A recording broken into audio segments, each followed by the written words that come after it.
Hello বন্ধুরা, তোমরা কেমন আছো? আশা করি সবাই ভালো আছো। কাকলি ব্লগে তোমাদের সবাইকে ওয়েলকাম। তো এই দেখো বন্ধুরা, আমি লুচি ভাজছি, দেখতে পাচ্ছ বন্ধুরা? লুচি এখন আমি বেলেও নিচ্ছি। এই দেখো বন্ধুরা, তো তোমরা দেখতে থাকো।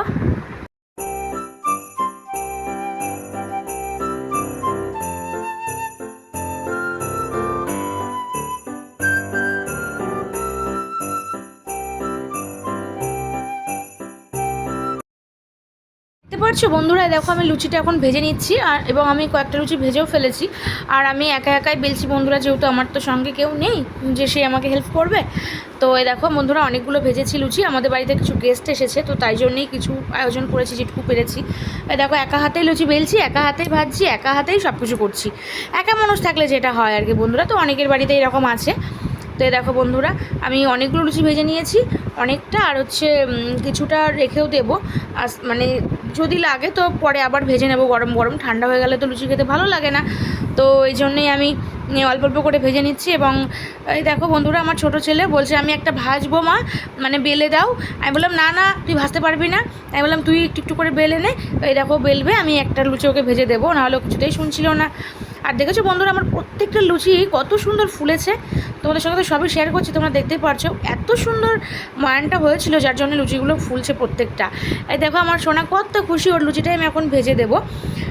যেহেতু বলেছে, বায়না করছে বারবার, তো আমি বললাম তুমি ভাজতে পারবে না, আমি ভেজে দিই। তো এই দেখো ওটা ভেজে নিচ্ছি, ভেজে ওকে দিয়ে দেবো, ওইটা খাবে বলেছে।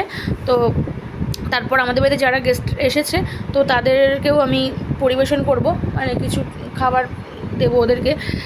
ওই জন্য থালাতে আস্তে আস্তে বেড়ে নেব, তার আগে কটা লুচি আর কটা ভেজে নিই। দেখো বন্ধুরা কী সুন্দর, দেখেছো প্রত্যেকটা লুচি ফুলছে কত সুন্দর, তোমরা তো দেখতেই পারছো। আর কিন্তু আমি দেখেছো বন্ধুরা, আমি কিন্তু তেল ছাড়া বেলেছি। আর দেখো স্যালাড কেটে নিয়েছি আগেই। আর তোমার এই দেখো বললাম না, ময়দা এইটুকু মেখে রেখে দিয়েছি, যদি লাগে প্রয়োজন হলে অবশ্যই ভেজে নেব পরে। আর এখন ওনাদেরকে খেতে দিতে যাবো। ওই দেখো ওনারা বসে আছে, ঘরে মিটিং করছে, তো তাদেরকেই আমি দেবো। আর দেখো বন্ধুরা, দেখেছো কত সুন্দর সিনারি, এগুলো আমার হাজব্যান্ড বোলপুর থেকে এনেছে, আর কিছুটা আমি অনলাইনেও কিনেছি।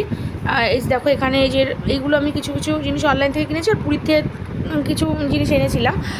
এই দেখো এইগুলোর আমাদের, এই দেখো বন্ধুরা, খাবারগুলো আমি সব থালায় থালায় সাজিয়ে নিয়েছি, ওনাদেরকে আস্তে আস্তে দেবো। দিয়ে এখন আমি 3টে থালায় বেড়ে নিয়েছি, 3জনাকে দেবো, তারপরে আমার হাজব্যান্ডও খাবে আর আমার ছেলেরাও খাবে। তো দেখো আমি এখন ওনাদেরকে দিতে যাব। তো তোমরা ভিডিওটা দেখতে লাগো বন্ধুরা, আশা করি তোমাদের ভালো লাগবে। এই দেখো বন্ধুরা, সেই লুচিটা যেটা আমি ভেজেছিলাম, আমার ছেলে বেলে দিয়েছিল, ও এখন ওটাই খাবে। তো আমি এখন দিতে যাচ্ছি ওনাদেরকে খেতে, গেস্টদের। আর দেখো আমার ছেলেকেও দিয়ে দিয়েছি, বড় ছেলেকে খাচ্ছে বসে বসে, আর আমার ছোটো ছেলেও খাচ্ছে, এবং ওরা বলছে খুব টেস্টি হয়েছে। সত্যি বন্ধুরা খুবই সুন্দর হয়েছিল, দারুণ হয়েছিল। আশা করি তোমরা দেখেই বুঝতে পারছো কতটা টেস্টি হতে পারে। আর তারপরে দেখো থালা বাসন সব ধুয়ে নিয়েছি, অনেক কাজ করেছে আজকে বন্ধুরা, 2বার রান্না হয়ে গেছে সকাল থেকে। আরও সকালের খাবার দাবারও ছিল, সেগুলো আর শেয়ার করিনি। তো বন্ধুরা ভিডিওটা যদি ভালো লাগে তো অবশ্যই অবশ্যই লাইক করবে। আর মেয়েদের সংসারে তো কাজ শেষ হবে না বন্ধুরা, তো এইভাবেই চলতে থাকবে মেয়েদের জীবন। তো বন্ধুরা আমার ভিডিওটা যদি ভালো লাগে অবশ্যই অবশ্যই লাইক কমেন্ট করবে, সাবস্ক্রাইব করতে ভুলো না। তো আমাকে প্লিজ সাপোর্ট করো, আমার নতুন চ্যানেল। বাই বাই বন্ধুরা, সবাই ভালো থেকো।